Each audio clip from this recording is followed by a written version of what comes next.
இயேசு கிறிஸ்துவின் பிரியமான என் அன்பு சகோதர சகோதரிகளே, திருவருகை காலத்தின் 3வது வாரத்திலே நாம் நின்று கொண்டிருக்கிறோம். இந்த 3வது வாரத்திலே நாம் வார நாட்களுக்கான வாசகங்களை சிலவற்றை தியானித்து எங்களுடைய விசுவாசத்தை நாங்கள் ஆழப்படுத்துவோம். வியாழக்கிழமையிலிருந்து சனிக்கிழமை வரைக்குமான இறைவார்த்தை பகுதிகள். இந்த நாட்கள், இந்த வாரங்களிலே நாம் வாசிக்கின்ற இறைவார்த்தை பகுதிகளை நாம் ஒரு சாராம்சமாக பார்ப்போம் என்று சொன்னால், ஒரு செய்தியை நமக்கு அடிக்கடி சொல்லுகிறது: கடவுளால் முடியாதது ஒன்றுமே இல்லை. Nothing is impossible by God. கடவுளால் முடியாதது ஒன்றுமே இல்லை. ஆண்டவருடைய வார்த்தை என்றென்றும் நிலைத்திருக்கும். ஆண்டவருடைய வார்த்தையை நம்பின நீர் பேறு பெற்றீர் என்ற செய்திகளை நமக்கு கொடுக்கின்றது. நீதிபதிகளுக்கு எழுதிய புத்தகத்திலே 13வது அதிகாரம் 2-7 மற்றும் 24-25 இறை வசனங்களிலே நாம் பார்க்கிறோம். ஒரு பெண் மனவாகுவின் மனைவி மலடியாக இருக்கிறாள். குழந்தை பெறவில்லை. ஆண்டவருடைய தூதன் அவரிடம் வந்து, நீ மலடியாய் இருந்ததால் இதுவரை குழந்தை பெற்றெடுக்கவில்லை. ஆனால் இனி நீ கருவுற்று ஒரு மகனை பெற்றெடுப்பாய். இப்பொழுது கவனமாயிரு. திராட்சை ரசமோ மதுபானமோ அருந்தாதே. தீட்டானது எதையும் உண்ணாதே. ஏனெனில் நீ கருவுற்று ஒரு மகனை பெற்றெடுப்பாய். அந்த மகனை குறித்து சொல்லுகிற பொழுது, அவன் கடவுளுக்கென நாசீர் ஆக இருப்பான். இஸ்ராயல் மக்களுடைய வாழ்விலே நாம் பார்க்கிறோம். இஸ்ராயல் மக்கள் ஆண்டவருடைய பணிக்காக தேர்ந்தெடுக்கப்பட்ட ஆண்களை நாசீர் என்று சொல்வார்கள். இங்கே ஒரு குழந்தை பெற முடியாத ஒரு மலடி, ஆனால் கடவுளுடைய அருளால் சிம்சோன் கடவுளால் தேர்ந்தெடுக்கப்பட்டதால், கடவுளுடைய பணியாளன், கடவுளால் பிரித்தெடுக்கப்பட்டவன், set apart என்று சொல்லுவோம். கடவுளுடைய பணிக்காக தேர்ந்தெடுக்கப்பட்டவன், பிரித்தெடுக்கப்பட்டவன், அர்ப்பணிக்கப்பட்டவன்.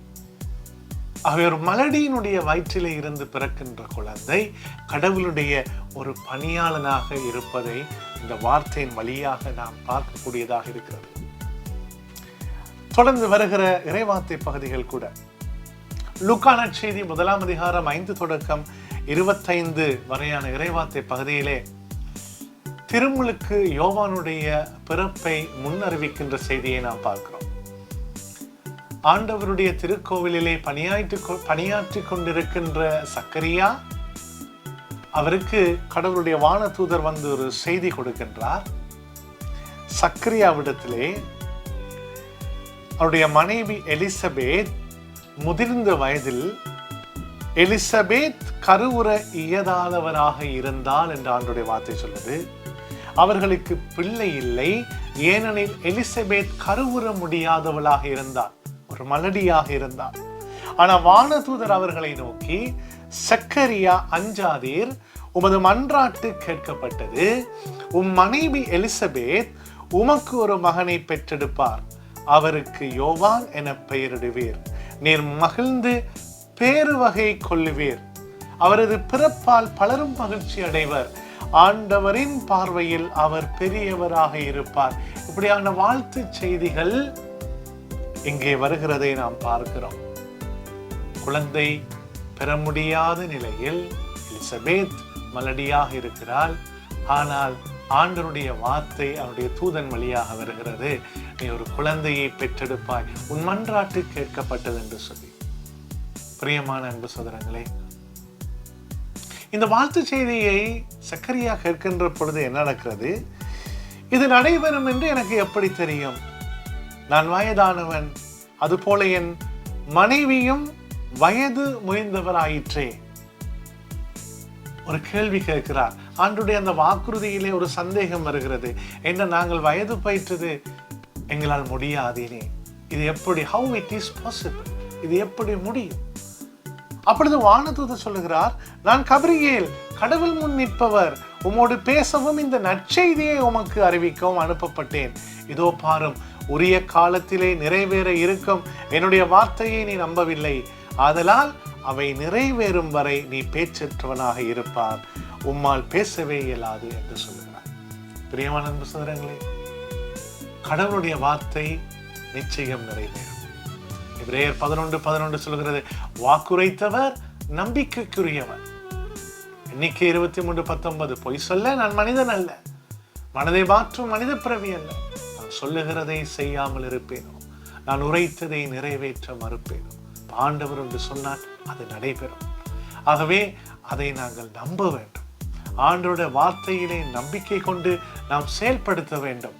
பிரியமான அன்பு சகோதரங்களே, இந்த நேரத்திலே ஆண்டவருடைய வார்த்தை செயலாற்றுகிறது.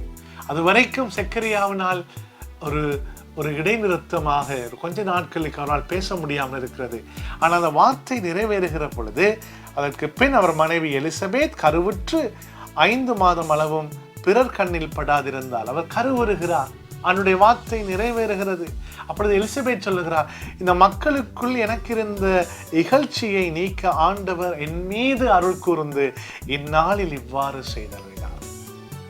பிரியமான அன்பு சகோதரங்களே, நாம் வாசித்த இந்த 2 நிகழ்ச்சிகளையும் பார்ப்போம் என்று சொன்னால், கருவுற முடியாதவர், மலடி என்று சொல்லப்பட்ட பெண்கள், ஆனால் கடவுளுடைய அருளால், கடவுளுடைய வாக்குறுதியினர் அவர்கள் கருவுற்று குழந்தையை பெற்றெடுக்கிறதையும், அவர்கள் கடவுளுடைய அருளால் கருவுற்று பெற்றெடுக்கின்ற குழந்தை கடவுளுடைய பணிக்காக தேர்ந்தெடுக்கப்படுகிற ஒரு குழந்தையாக இருப்பதை நாம் பார்க்கிறோம்.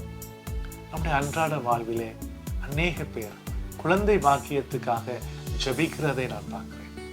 என்னுடைய ஊழியத்தின் பாதையிலே நான் செல்கிற இடங்களில் நான் பார்த்திருக்கிறேன். 8 வருடங்கள், 13 வருடங்கள், 15 வருடங்கள், 18 வருடங்கள், 5 வருடங்களா திருமணமாகி குழந்தை இல்லை.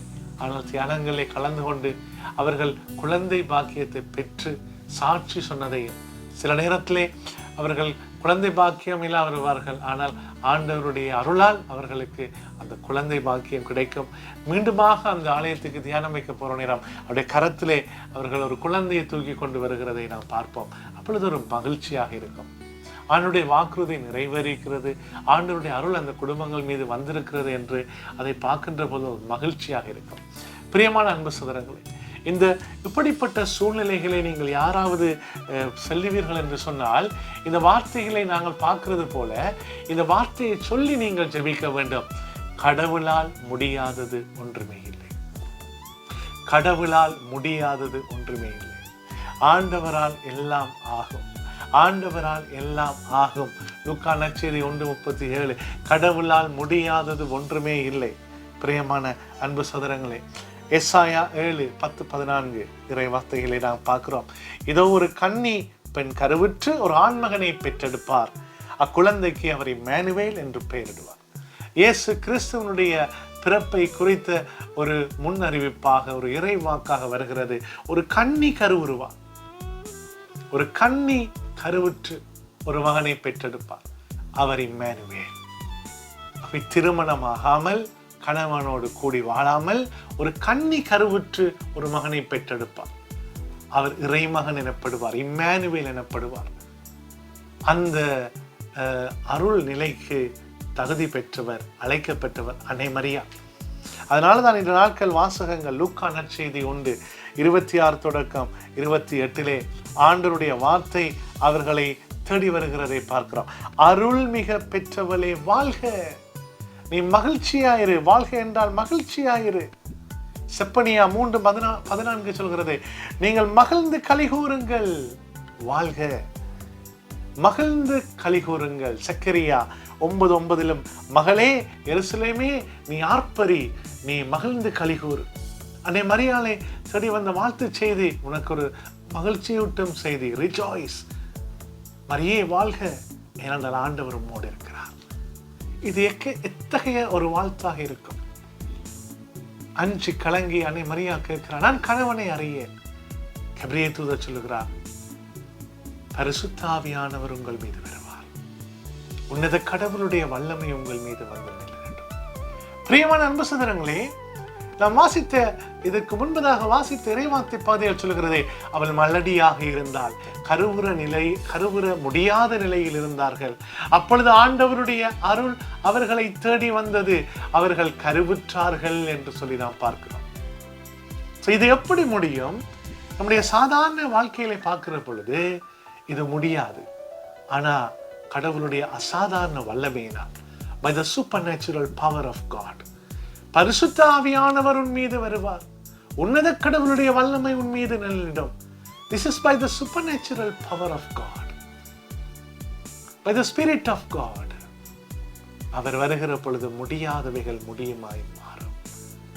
இந்த வாழ்த்து செய்தியை கேட்கிற பொழுது அன்னை மரியாள் சொல்லுகிறார், ஆண்டவரே, நான் உம்முடைய அடிமை, உம்முடைய வார்த்தையின்படி எனக்கு ஆகட்டும்.